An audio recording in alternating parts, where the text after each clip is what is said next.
C'est un poème néolithique, aztèque, écrit par un Espagnol, en lettres espagnoles, mais dans le narrateur. Ce poème dit: pour un tout petit temps seulement, nous sommes prêtés l'un à l'autre. Notre disponibilité à la convivialité. There is a connection among all this, from education to to economy and what is happening with the universities, and they are all connected. We also have a sort of personal, I mean, our motivation actually of going into this subject is also because we have this experience of some sort of intruding body. My journey in this country is something that I want to map now and sort of like look at it from a different perspective. And in relation to work, all these like personal stories that motivate you to ask these questions in a sense. And Maria lived here for 1.5 years, and there is this. I mean, I arrived here 2004, and Maria came in 2011. The image of Sweden was pretty much connected with this movie, in fact.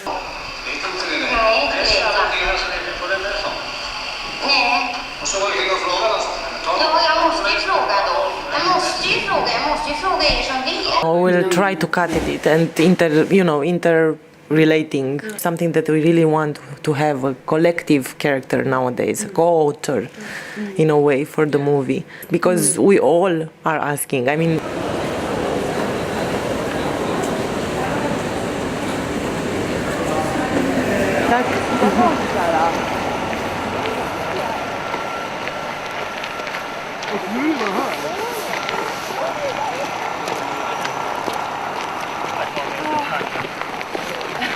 alltid kattblickar på mig sen.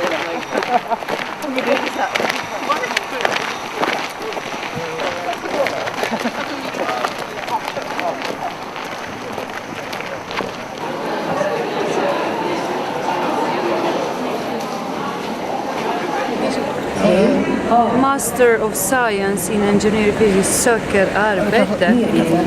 På baksidan också. what are you doing? I'm looking for a job. I'll take anything. I need a job. There's a basic American philosophy which says life is unfair. You got to deal with it. Right? You got to deal with it from that basis, right? But in Sweden, they don't believe this. They say that if life is unfair, that's evil.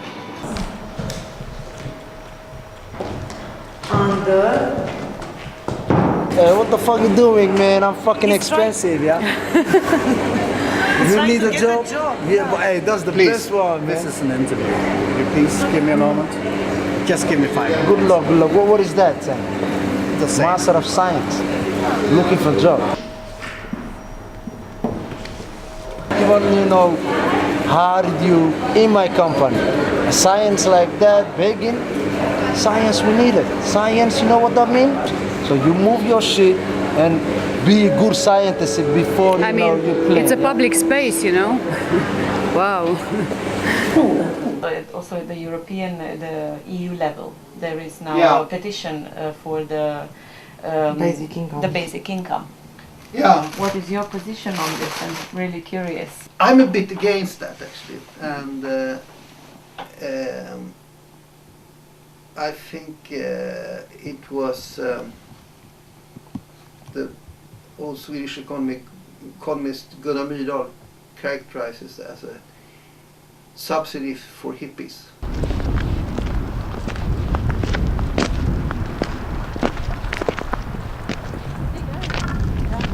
We are on the site of a former school, Högsboskolan, which is probably a good metaphor for for the changes in the Swedish educational system.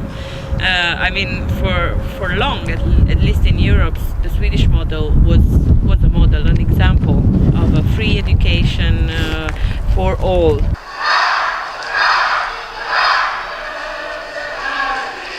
Men jag varnar er. Utbildningssamhället kommer att skärpa klassgränserna.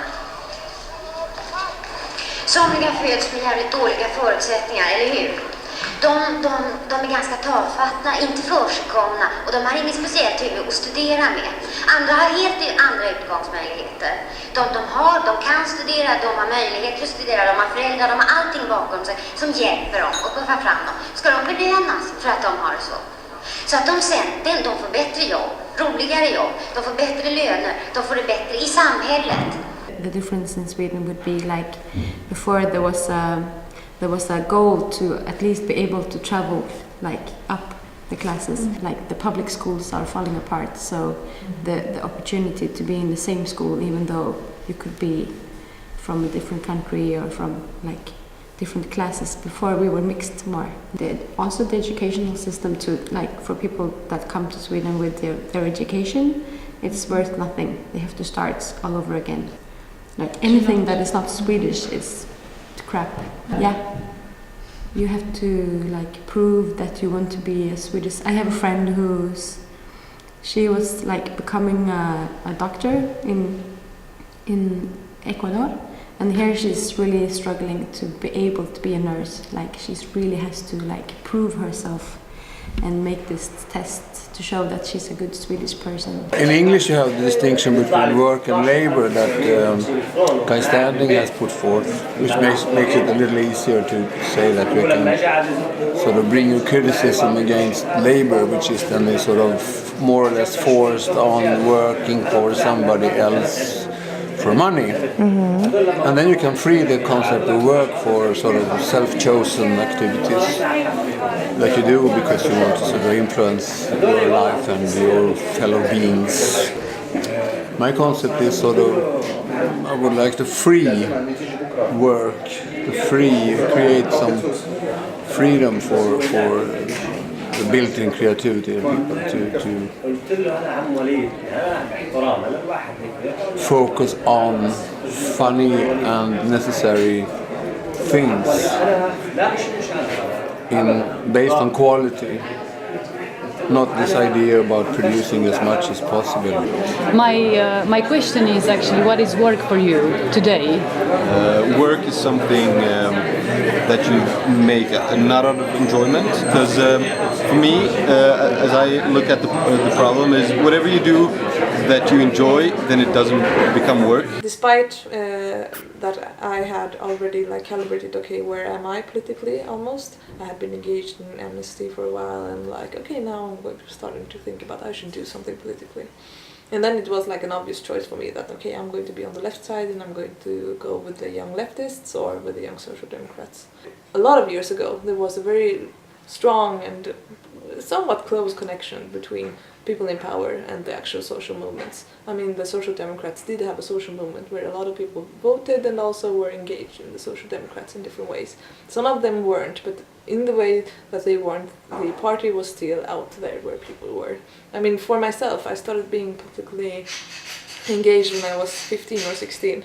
I understood afterwards, when I already got engaged in the Social Democratic Youth, that she also voted for the Social Democrats. Would you say that there are other issues that are poignant, overlooked? I think we're much more individualized. Since everybody needs to have, you sort of have your own company, personal company, everybody has. I mean, I have to have one if I want to work as a journalist or whatever, everybody has to. And in that case, you're not really part of a class, you're part of yourself. People are part of themselves, and then either you can choose something for a big group or you can try the shortcut to. So that's how it works now. We're not watching the political parties, we're watching political persons, faces, names. Dans un certain sens, ça te fait aussi voir quelle devrait être peut-être notre attitude vers l'institution. En fait, dans l'Occident, l'unique grande tradition d'étude et d'analyse d'une institution qui ne se définit pas comme État est l'ecclésiologie.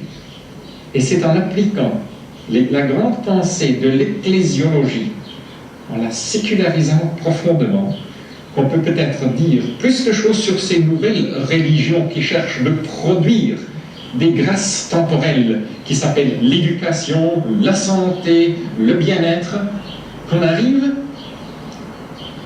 à une vision plus claire de ce qui doit être une inversion institutionnelle.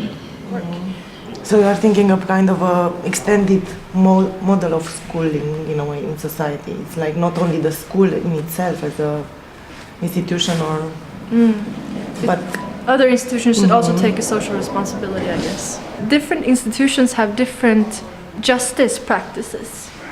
And those different justice practices don't always, they clash with each other sometimes. They don't have the same goals. It's probably a liberal thing, but also how the debate works. That they normally just try to have each question aside. And for us, as some type of leftist, communist, anarchist, it's